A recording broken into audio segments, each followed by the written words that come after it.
परिचय।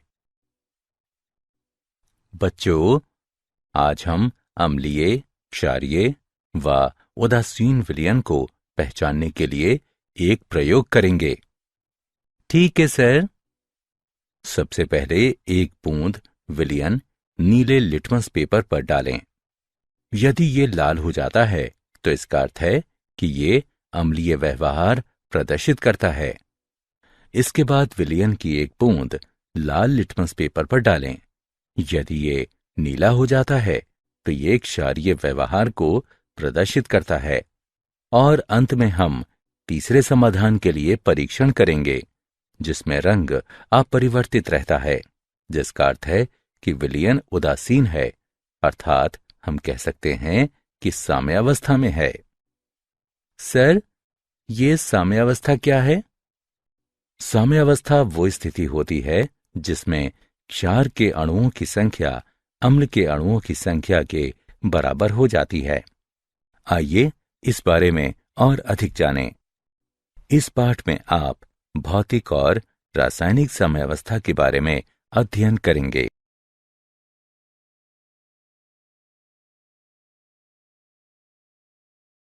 उद्देश्य। इस पाठ के अंत में आप निम्न करने में सक्षम हो जाएंगे।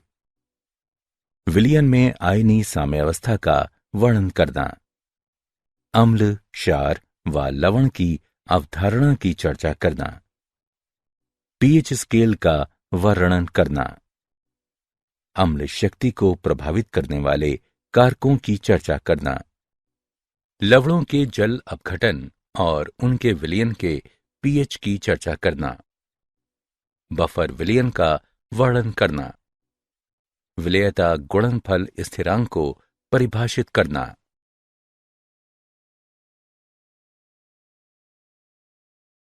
विलयन में आयनिक साम्यावस्था।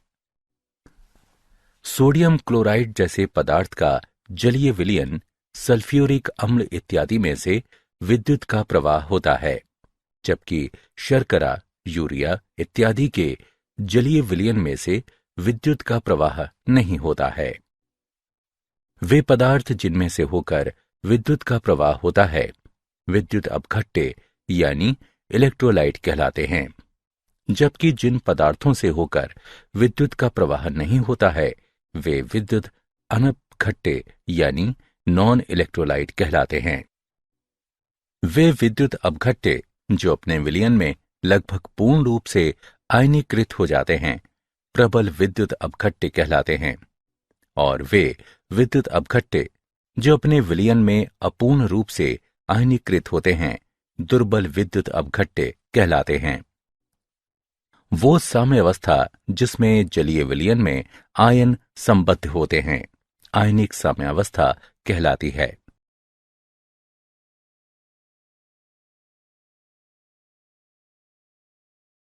अम्ल, क्षार व लवण। विद्युत अपघट्य अम्ल, क्षार व लवण कुछ भी हो सकते हैं। अम्लों का स्वाद खट्टा होता है। सिरके में एसिटिक अम्ल होता है। इमली में टार्टरिक अम्ल होता है। अम्ल नीले लिटमस पेपर को लाल बनाते हैं। क्षारों का स्वाद कड़वा होता है। वे लाल लिटमस पेपर को नीला बनाते हैं। कास्टिक सोडा, वॉशिंग सोडा सामान्य रूप से इस्तेमाल होने वाले क्षार हैं। अम्ल, क्षार व लवण। अम्लों व क्षारों की अरेनियस अवधारणा।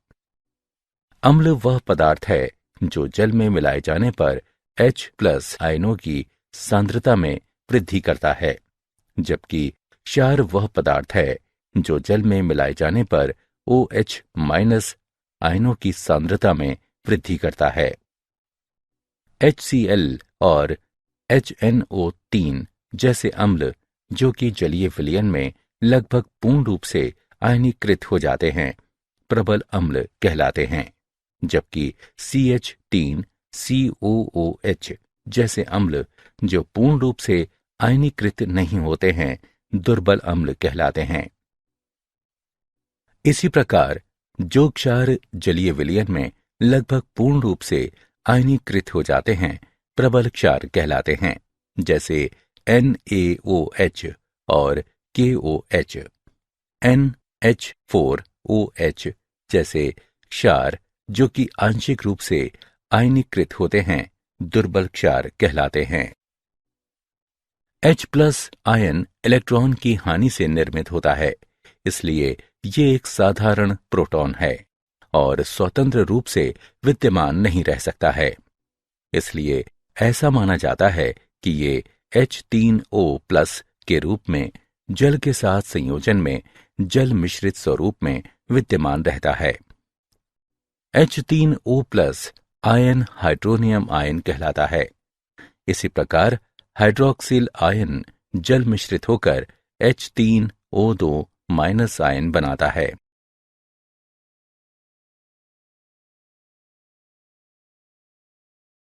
ब्रोंस्टेड, लॉरी अम्ल एवं क्षार। उनके अनुसार अम्ल वो पदार्थ है जो प्रोटॉन प्रदान कर सकता है। क्षार वो पदार्थ है जो प्रोटॉन प्राप्त कर सकता है। संयुग्मी अम्ल, क्षारक युग्म निम्न अभिक्रिया में दिया गया है। अग्रवर्ती अभिक्रिया में जल एक प्रोटॉन अमोनिया यानी क्षार को प्रदान करता है और अम्ल के रूप में कार्य करता है। पश्चिमवर्ती अभिक्रिया में NH4+ आयन एक प्रोटॉन OH- आयन यानी क्षार को देता है और अम्ल के रूप में कार्य करता है। अम्ल द्वारा प्रोटॉन त्यागने से बना हुआ क्षार अम्ल का संयुग्मी क्षार कहलाता है, जबकि क्षार द्वारा प्रोटॉन प्राप्त करने से बना अम्ल क्षार का संयुग्मी अम्ल कहलाता है। उदाहरण में OH- H2O का संयुग्मी क्षार है और NH4+ NH3 का संयुग्मी अम्ल है। अम्ल क्षारक युग्म जैसे कि H2O बटे OH- और NH4+ बटे NH3 जिनका निर्माण प्रोटॉन की हानि या प्राप्ति से होता है, संयुग्मी अम्ल क्षारक युग्म कहलाते हैं।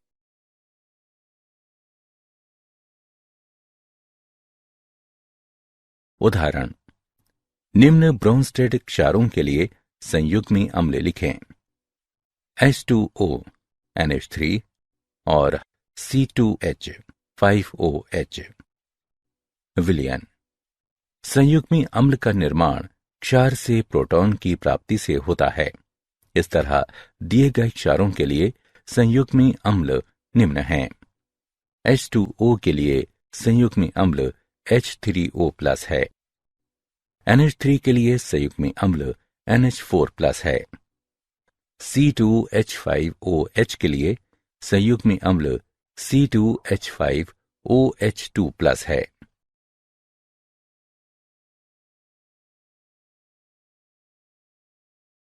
लेविस अम्ल एवं क्षार। लेविस की अवधारणा के अनुसार अम्ल वो पदार्थ है जो इलेक्ट्रॉनों के युग्म को ग्रहण कर सकता है। क्षार वो पदार्थ है जो इलेक्ट्रॉनों के युग्म को प्रदान कर सकता है। उदाहरण के लिए अभिक्रिया में BF3 अम्ल के रूप में कार्य करता है।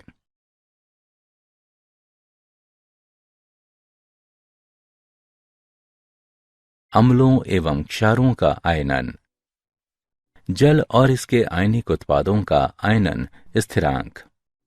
शुद्ध जल एक दुर्बल विद्युत अपघट्य है और समीकरण के अनुसार आयनीकृत होता है, अथवा सामान्य रूप से इस तरह से लिखा जाता है, जिसके लिए आयनन स्थिरांक निम्न के द्वारा निरूपित किया जाता है। Ki बराबर H+ की सांद्रता गुणे OH- की सांद्रता बटे H2O की सांद्रता। चूंकि जल आंशिक रूप से आयनीकृत है, इसकी ज्ञात होने वाली सांद्रता आंशिक रूप से आयनीकृत होगी। इसकी सांद्रता आयनन स्थिरांक Ki के साथ संयोजित हो सकती है और एक नया स्थिरांक देती है, जो जल का आयनिक गुणनफल Kw कहलाता है। माना ये समीकरण 1 है शुद्ध जल में OH- की सांद्रता H+ के बराबर होती है। इसलिए 25 डिग्री सेल्सियस पर जल में H+ का मान ज्ञात किया जाना है।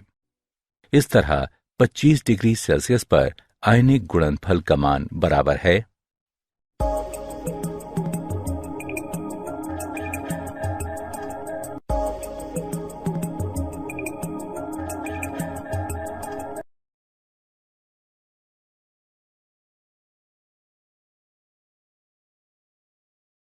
pH scale. विलयन के pH हाइड्रोजन आयन सांद्रता के ऋणात्मक लघुगणक के रूप में परिभाषित किया जा सकता है। 25 डिग्री सेल्सियस पर उदासीन जल के लिए pH बराबर -log 1.0 गुणे 10 की घात -7 जो कि 7 के बराबर है। 25 डिग्री सेल्सियस पर अम्लीय व क्षारीय का समरूपी pH क्रमशः 7 से कम और 7 से अधिक होगा। हम pOH स्केल को हाइड्रोक्सिल आयन सांद्रता के ऋणात्मक लघुगणक के रूप में परिभाषित कर सकते हैं। pH तथा pOH दोनों एक दूसरे से निम्न समीकरण के द्वारा संबद्ध हैं। pH प्लस pOH बराबर pKw। pKw का मान 25 डिग्री सेल्सियस पर 14 है। pKw हाइड्रोजन और हाइड्रोक्सिल आयनों की आपेक्षिक सांद्रता को नियंत्रित करता है क्योंकि उनका गुणनफल स्थिर रहता है।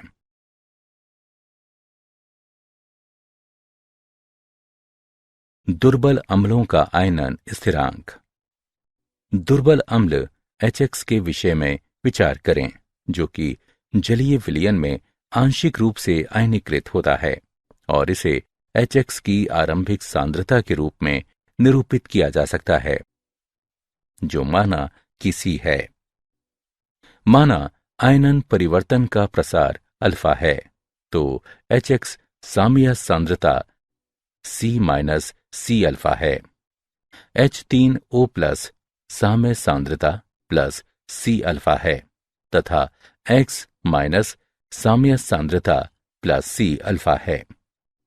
अभिक्रिया के लिए साम्य स्थिरांक है Ka बराबर C वर्ग अल्फा वर्ग बटे C गुणे 1 माइनस अल्फा। Ka बराबर C अल्फा वर्ग बटे 1 माइनस अल्फा। Ka को अम्ल HX का वियोजन या आयनन स्थिरांक कहा जाता है। इसे मोलर सांद्रता के रूप में निरूपित किया जा सकता है। हाइड्रोजन आयन सांद्रता का pH स्केल प्राप्त करने के लिए विस्तारित किया जा सकता है। दुर्बल क्षारों का आयनन। दुर्बल क्षार XOH के आयनन को इस प्रकार निरूपित किया जा सकता है। क्षार के आयनन के लिए साम्य स्थिरांक को Kb द्वारा निरूपित किया जा सकता है और ये क्षार आयनन स्थिरांक कहलाता है। इसे निम्न रूप में दर्शाया जाता है। यदि आरंभिक सांद्रता C है और क्षार के आयनन की मात्रा अल्फा है तो साम्य स्थिरांक को निम्न रूप में लिखा जा सकता है Kb बराबर C अल्फा वर्ग बटे 1 माइनस अल्फा। हाइड्रोजन आयन सांद्रता का pH स्केल प्राप्त करने के लिए विस्तारित किया जा सकता है।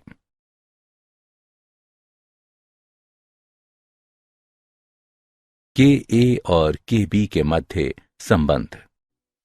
अभिक्रिया के लिए साम्य स्थिरांक एकल अभिक्रियाओं का गुणनफल होता है।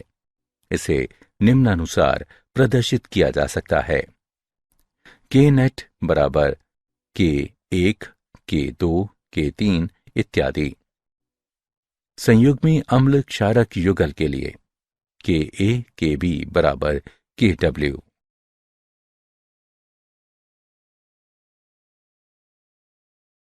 द्वि तथा बहुक्षार की अम्ल एवं द्वि तथा बहुअम्लीय क्षार।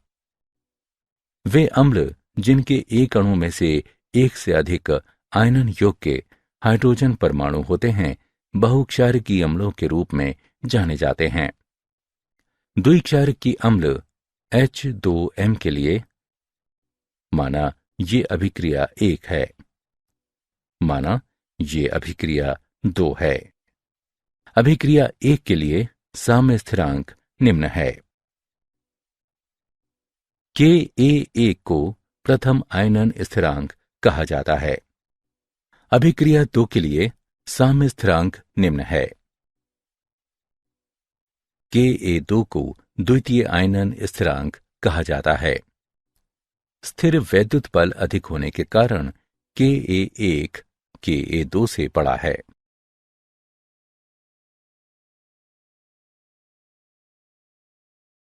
अम्ल सामर्थ्य को प्रभावित करने वाले कारक। आबंध सामर्थ्य। अम्लीय प्रोटॉन और अन्य शेष अणुओं के मध्य आबंध की सामर्थ्य का अम्लता पर प्रभाव पड़ता है। सामान्य रूप से आबंध जितना दुर्बल होगा, अम्ल की अम्लता उतनी ही अधिक होगी। आबंध ध्रुवणता। अम्लीय हाइड्रोजन एवं अन्य परमाणु के मध्य उच्च ध्रुवीय आबंध प्रोटॉन के लिए अणु को छोड़ना आसान बनाता है और इसे अध्रुवीय आबंध की तुलना में अपेक्षाकृत अधिक अम्लीय बनाता है। उसी पंक्ति में तत्वों की अम्लों के लिए आबंध सामर्थ्य एक दूसरे के और अधिक समानता की ओर प्रवृत्त होते हैं और इसलिए अम्ल की सामर्थ्य निर्धारण में आबंध की ध्रुवणता महत्वपूर्ण भूमिका निभाता है। क्योंकि ध्रुवणता संबंधित परमाणुओं की वैद्युत ऋणात्मकता पर निर्भर होती है, अम्ल की सामर्थ्य में वैद्युत ऋणात्मकता के साथ बढ़ोतरी की प्रवृत्ति होती है, क्योंकि आबंध अधिक ध्रुवणता की ओर प्रवृत्त होता है।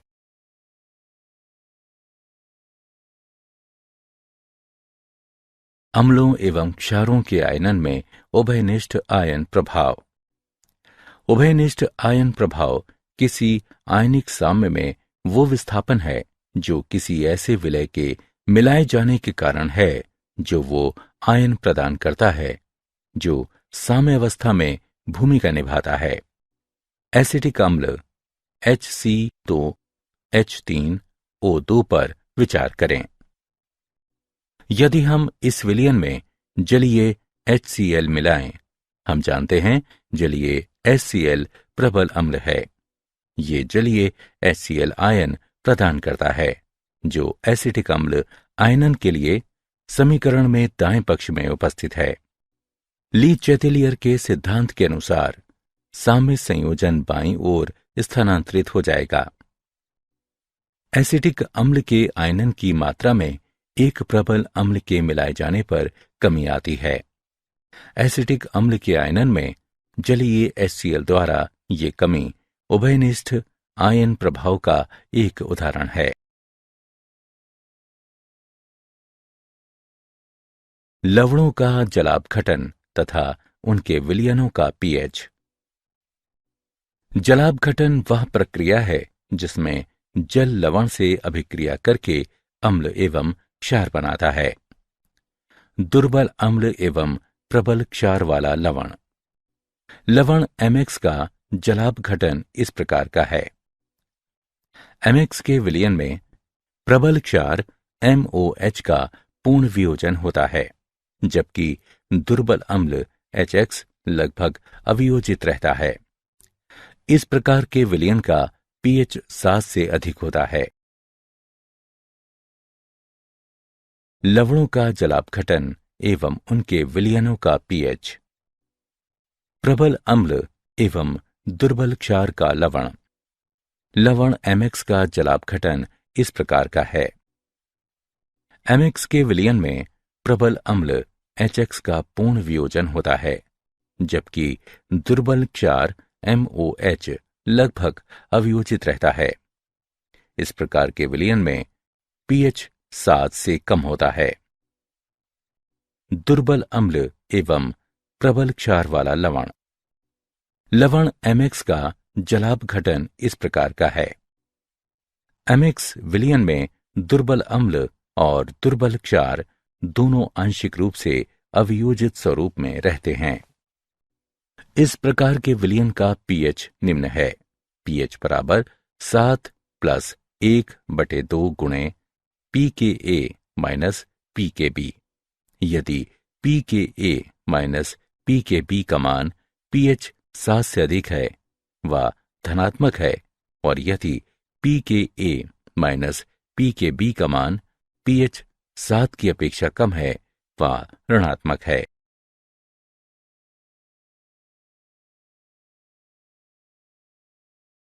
बफर विलयन। बफर विलयन को ऐसे विलयन के रूप में परिभाषित किया जाता है जो अम्ल या क्षार की अल्प मात्रा मिलाए जाने पर पीएच में परिवर्तन का प्रतिरोध करता है। बफर क्रिया। बफर विलयन की वह क्षमता है जो अम्ल व क्षार मिलाए जाने पर पीएच में परिवर्तन का प्रतिरोध करती है। बफर क्रिया कहलाती है। नाइट्रिक अम्ल या हाइड्रोक्लोरिक अम्ल जैसे प्रबल अम्ल कम पीएच पर बफर के रूप में कार्य करते हैं।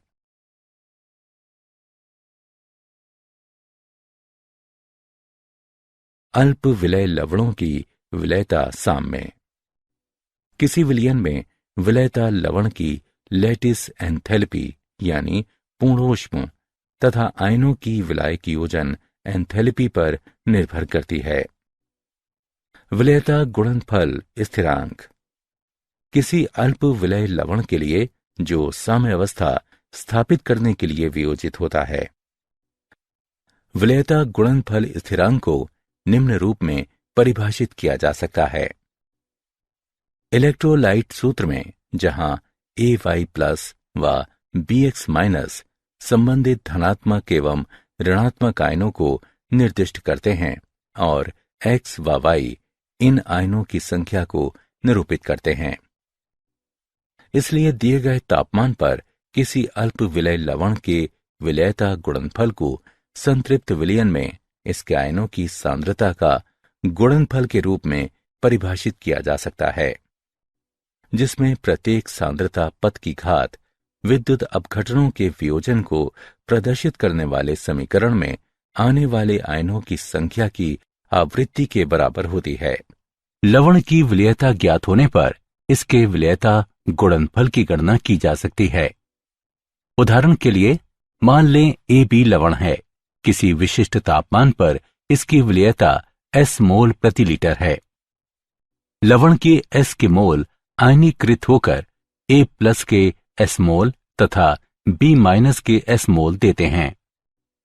KSP बराबर है A+ की सांद्रता गुणे B- की सांद्रता के, जो कि बराबर है S गुणे S यानी S वर्ग के।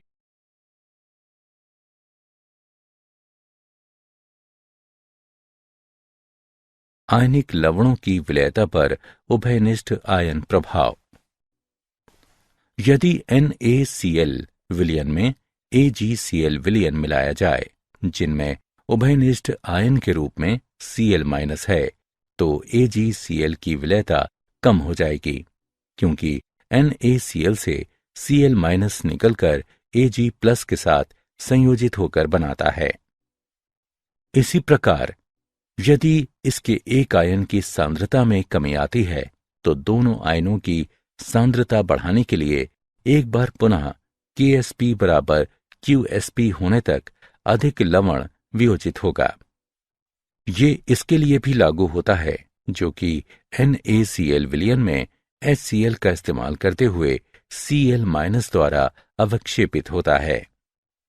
उभयनिष्ठ आयन प्रभाव को किसी विशेष आयन के लगभग संपूर्ण अविक्षेपन के लिए उपयोग किया जाता है, क्योंकि द्रव्यमान निर्धारण द्वारा भारात्मक आकलन हेतु इसके आंशिक विलय लवण का KSP मान बहुत कम होता है। क्या आप जानते हैं प्रबल अम्ल उच्च रूप से संक्षारक होता है। उदाहरण के लिए सल्फ्यूरिक अम्ल वे धातुओं को वियोजित कर सकते हैं। जो क्षार जल में वियोजित हो जाता है क्षारक कहलाता है। जब आप किसी अम्ल को क्षारक में मिलाते हैं तो दोनों उदासीन हो जाते हैं। अम्ल और क्षारक एक साथ अभिक्रिया करके लवण और जल बनाते हैं।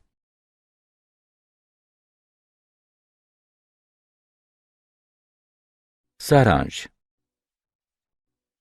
आइए हमने जो कुछ सीखा है उसे संक्षेप में दोहराएं। वह साम्य जिसके जलीय विलयन में आयन सम्मिलित होते हैं आयनिक साम्य कहलाता है। अरेरियस के अनुसार अम्ल वो पदार्थ है जिसे जल में मिलाने पर H+ आयनों की सांद्रता में बढ़ोतरी होती है, जबकि क्षार वो पदार्थ है जिसे जल में मिलाने पर OH- आयनों की सांद्रता में बढ़ोतरी होती है। बोन्स्टेड एवं लॉरी के अनुसार अम्ल वो पदार्थ है जो एक प्रोटॉन प्रदान कर सकता है। क्षार वो पदार्थ है जो एक प्रोटॉन ग्रहण कर सकता है। वह क्षार जो अम्ल द्वारा त्यागे गए प्रोटॉन के कारण बनता है अम्ल का संयुग्मी क्षार कहलाता है, जबकि वो अम्ल जो क्षार द्वारा ग्रहण किए गए प्रोटॉन के कारण बनता है क्षार का संयुग्मी अम्ल कहलाता है। लेविस के अनुसार अम्ल वो पदार्थ है जो इलेक्ट्रॉनों के युग्म को ग्रहण कर सकता है। क्षार वो पदार्थ है जो इलेक्ट्रॉनों के युग्म को प्रदान कर सकता है।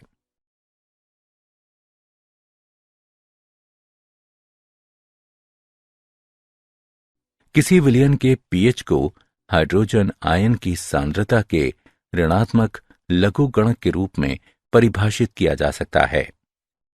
जलापघटन वह प्रक्रम है जिसमें जल लवण के साथ अभिक्रिया करके अम्ल और क्षार बनाता है। बफर विलयन को उस विलयन के रूप में परिभाषित किया जा सकता है जो अल्प मात्रा में अम्ल या क्षार मिलाए जाने पर पीएच में परिवर्तन का विरोध करता है। दिए गए तापमान पर किसी अल्प विलय लवण के विलयता गुणनफल को संतृप्त विलयन में इसके आयनों की सांद्रता का गुणनफल के रूप में परिभाषित किया जा सकता है, जिसमें प्रत्येक सांद्रता पद की घात विद्युत अपघटनों के वियोजन को प्रदर्शित करने वाले समीकरण में आने वाले आयनों की संख्या की आवृत्ति के बराबर होती है।